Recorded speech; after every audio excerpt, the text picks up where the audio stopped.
Hello and welcome. I'm Uday Pratap Singh. You're joining us on this special interview on NewsX. We're in conversation today with actor Nimrat Kaur, who, of course, has wowed everyone with her performance in School of Lies, which already is streaming on Disney Plus Hotstar. So if you guys haven't seen it, please do go out and watch it. Nimrat, welcome and congratulations on the great reviews. Thank you so much. Thanks, Uday. First, let's just talk about what has stood out for you. One or two comments which have touched you the most about your show. So many. It's very hard to pick one or two comments, but the general Mhm, sentiment really is that it's so unsettling and it's so mhm, lifelike. And some people have also found it very cathartic to watch mhm, this because of experiences they've had similar mhm, to the show, and it's probably stirred something within them to maybe have conversations about their past that they were not otherwise open to. mhm. And it's almost like, sometimes when you see a reality, you just feel like you have the courage to address it because it's time. So that has happened for some people. It's a lot. It's a lot of amazing, long, deep, felt, Mhm. heartfelt messages coming my way. It's not just bada maza aaya, great performance, ye ho Yeah, gaya. It's not just performance oriented stuff. yeah, It's beyond that this time. It's that plus so much more. yes, no doubt. And is that something that has also come in from your industry colleagues, your family as well? Some people who I'm sure you look for hearing what their response would be to a performance of yours. Uh, well, similar things. My family is yet to watch it completely. My Okay, sister watched a few episodes. She's been very busy with work. She's a student counselor formally, and okay. I've actually seen her life very closely, and it did inspire me a lot. When I Mhm, was thinking about this part and all of that. mhm, And otherwise, yeah, people have really, really loved the show a lot, and I mhm. can sense that the general sentiment is um, how responsibly the subject has been handled, and that's Yeah. all credit. All the credit goes to Ishani, the writer, and Avinash Atul, of course, the No, no. director. Vishani and Avinash have really done a fab job of it. Just now, let's just talk pre-release to back to your shooting days and back to when you got the script first. So, what really convinced you to do it? What appealed to you then about this character and just generally about the whole project? Well, the first hook for me was Avinash Arun's attachment to the project. I was very keen to see what he's going to be doing next after Patal Lok, and Mhm, I've been a big fan of his work from Killa days.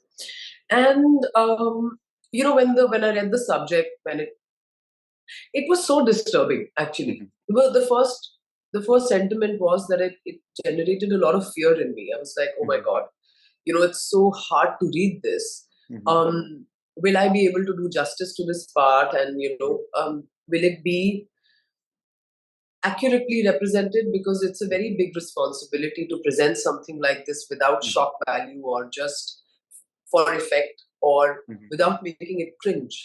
mhm. Because you're dealing with children and you're dealing with such a sensitive part of their lives. Yeah. And the things that the adults go through, and the can of worms this opens, it's Mhm, it's multi-layered. it's mhm, it's a, it's almost a creative responsibility to handle something like this uh, with good taste, mhm, very simply, mhm. uh, where nothing is unpalatable or nothing is yeah, it just had to be, it had to be dealt with a lot of responsibility. Yes. And I've never come across a script like this before. That Mhm, for me is a very big um, attraction for everything I pick up. yeah. It's different from everything I've ever Mhm, done. It's a very different part. It's a fractured person who's an insider and an outsider. mhm, Kind of is, traveling through the story as the audience is. So you're mhm, seeing what's happening in that world with her, mhm, and then suddenly she finds herself in the eye of the storm, mhm, and what happens. mhm, And it's so lifelike, it's so interesting. Like, it was a no-brainer for me. So mhm. it wasn't something that I uh, felt drawn to for entertainment. I Yeah. felt drawn to it because it spoke to my heart. Okay. Okay. Well, that's a powerful message in itself. That obviously it connected with you, and that's something that's translating now to its connect with audiences as well. But for your prep personally to play this role, how was it like? Did you read about any such real events which may have happened? I think it is loosely based also on real events which took place abroad. What was the prep like for this role of a student counselor? As you said, your sister also is a counselor in real life. Interestingly, too. Formally, she used to be one. Okay. The prep really, what I do is as a work practice, I don't really go outside of the universe that I'm reading about, because Mhm. then you're trying to form one person based on many different Mhm. kinds of input that you're giving your brain. Mhm. So what I like to do is I like to imagine if there is a need for a backstory, and I did think about all of that. That Mhm. what would her life have been like? Where did her challenges come from? Here is somebody who's kind of stopped growing somewhere. Mhm. Her emotional and romantic growth stopped somewhere. Mhm. She is stunted, and Mhm. she hides. She hides behind her clothes. She hides behind dull colors, Mhm. muted tones. She's not somebody bright. It's almost like Mhm. someone who hasn't seen sunlight. You know, Mhm. even the house is like that. You almost want to open the windows and the curtains and let some sun in. Okay. It's a very dark and a very suffocated kind of a Mhm. life, where the water comes up to here and finally then the dam breaks, and Mhm. all hell breaks loose, and she confronts Mhm. something of some sort about her Mhm. childhood that she couldn't deal with and she couldn't handle completely. Yeah. So it's a very complex kind of a part which is very still, Mhm. but it's still waters running deep kind of a Mhm. thing, where it's so tumultuous inside. Yeah. I did try to bring in an element of where she washes her hands very aggressively.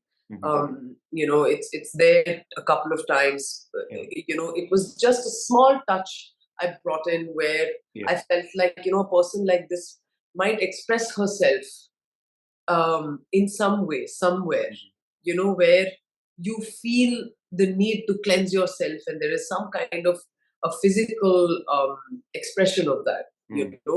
So there were little things that I tried to introduce, in her mannerisms, or just a quietness to her, Yeah. which comes from some sort of a childhood suffocation, Yes. and she's very empathetic. Yeah. She hasn't become what she went through. She Yeah. wants to help, and she wants to be a way for people to be able to speak, for kids to be Yes. able to speak to her, Yeah. so that their cycles break, so that they don't grow up in the way she grew up. Mhm. Because she's incapable of leading a stable adult life. Yes. Yes. But when you're playing an intense character like this, Nimrat, and even the premise of the show, as you said, it is very intense. Is meant to shock viewers as well, which is happening. How is it for you switching off? Is that a easy process, or sometimes do you take the set back with you when you pack up for the day? There. I really try not to. I kind of I don't switch on and off in between work Mm. that much. If there is something that needs you to be intensely involved, then I find it Mhm. difficult to go in and out. And like, let's say there's a scene that is really dense and Mhm. it's really difficult emotionally. I am not going to be laughing around and then come Mhm. back, because I find that gap difficult to travel, that distance Mhm. difficult to travel. But I leave work at work. When I Mhm. come home, I have to leave work at work, Yeah. because then it's a recipe for disaster for a person like me. Yeah. Because then it's like, when will you live your life? And Mhm. tomorrow you could be working in something that constantly needs you to be in a certain state of mind, whether it's True. exuberance or it's depression or it's all kinds of things. So Yeah. you have to leave work at work. Yeah. So that way, I consciously, as a discipline, switch Mhm. off always. Okay. I don't let my work come home, because it becomes too tiresome otherwise, and True. it's also boring. Yeah. You want to live your life. I have a very, fulfilled and a very, very Yeah. structured life. Yeah. I love my life. I love what I've created around me. I enjoy Yes. that a lot.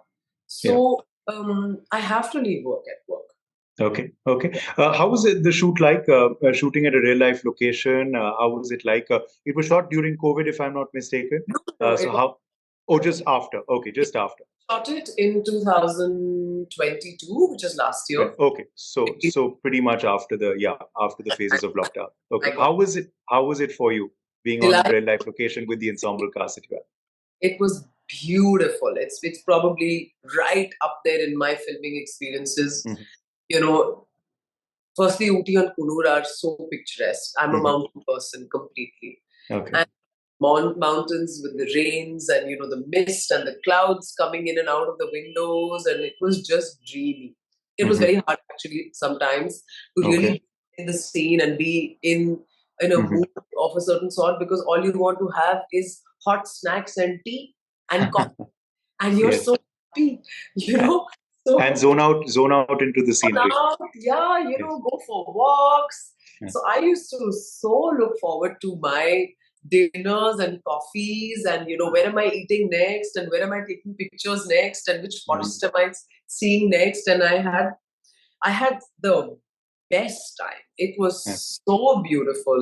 I was so sad the day I was told this is your last day of work. I was Yes. like, can't we invent some scenes? Can't we Yeah. write? See, it Yeah. was. Okay. But being amidst the real students, being on a on a school campus, on a boarding school campus, did it transport you back as well? We want to know about how Nimrat was in school. How was your school life, and did this also give you some flashbacks? No, man, my school life was nothing like this. It wasn't this mysterious Hmm. or gritty or dark or Hmm. any of stuff. I grew up in convents, public schools. I'm a day scholar. I grew Okay. up, I've changed 6 different schools. So I've had good times, some not so great times. I've been to Uh-huh. great schools, some not so great schools. So all it's a Yeah. bit mixed bag, but not half as entertaining or half as mysterious as boarding school life can be. And I know how it's like for you Yes. guys. You guys have a mysterious world. I went to one school once where we had some boarders, and I remember Okay. that to always be very wary, because they would come in and take our food, and they would you know. Yeah. So no, I would The always be like, oh the my god, stay. yes, the interests are very different. Food and outings, and I think that's all one lives for. Yeah. They're very clear about what they want. Yes, but were you a studious student? Were you someone who was extracurricular, sporty? How? Okay, Both. Sporty up to a point. okay, In YPS Patiala, in Yadavindra Public School Patiala, I was mhm, like a sprinter. I was very good in okay, that. Then we moved to Noida, after which I stopped, any sporting activities. But I was always very mhm, involved on stage, okay, plays, theatre, or not theatre, but plays, and, mhm, elocution, debating, all of that. So I okay, was also the cultural secretary of the school. So I was studious, but I was not all work. I okay. was so heavily involved in like all extracurricular activities. Okay. Yeah. Final two questions now to you before we let you go, Nimrat. One on what's coming up next. Already, your fans want to know. They're loving School of Lies. Many of them have watched it already. Many are streaming the episodes as we're speaking, Yes. and they want to know where can we see Nimrat next. They're eager for more already. So Foundation is a show I did. I have done like 2 episodes in that. Mhm, It was like more for the love of wanting to be a part of that universe mhm. on Apple TV. So that comes out in July. Okay. And then I did a film called Happy Teachers Day last year, which comes Yes. out sometime this year. And then there's one more film I did last year, which I can't yet speak about. So that perhaps sometime this year or next year. Okay. I'm working on Section 84, which is really exciting, and that we're still filming. Mhm. So there's stuff lined up. It'll all be coming out one after the next. Okay. Great. Looking forward to that. And final question on OTT. Really being a game changer, of course, for you. We loved you in Dasvi, and now, of course, School of Lies is out. There are more projects coming up, as you're saying. How big a game changer has this been for you, for the industry as a whole? And interestingly, I think you said perhaps you would have been.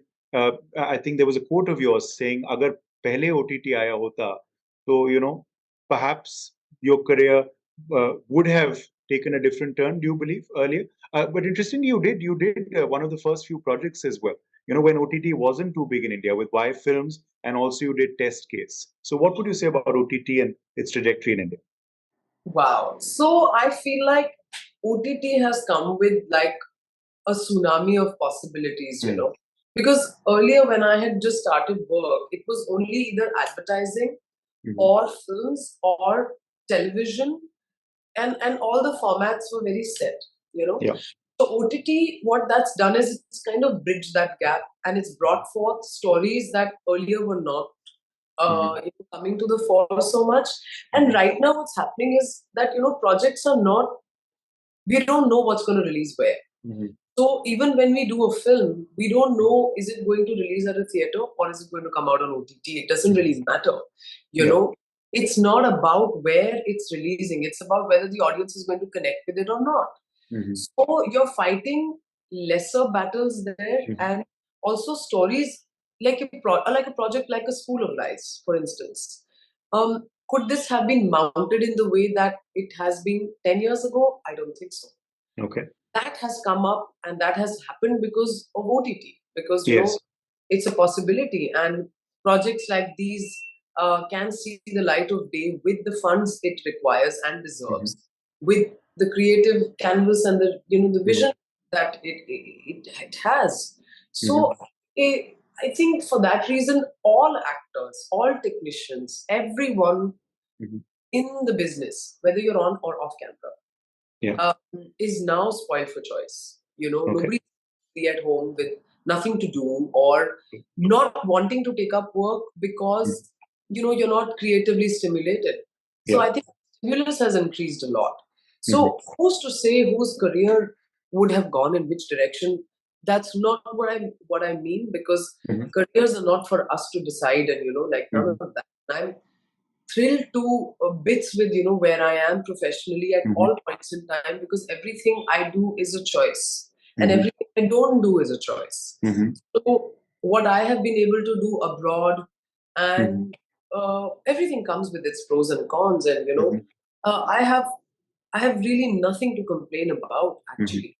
I love where I'm at right now, and what is very exciting is that more and more exciting and stimulating things are coming up, and challenging things are coming up. Yes.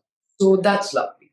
Fantastic. Well, we certainly hope that love continues for you, Nimrat, both internationally with your new show on Apple TV, like you've done in the past too, and also domestically with your projects that you spoke about. But for now, School of Lies is streaming, so do go out and watch it. Nimrat doesn't want to hear any lies from you that you haven't seen it.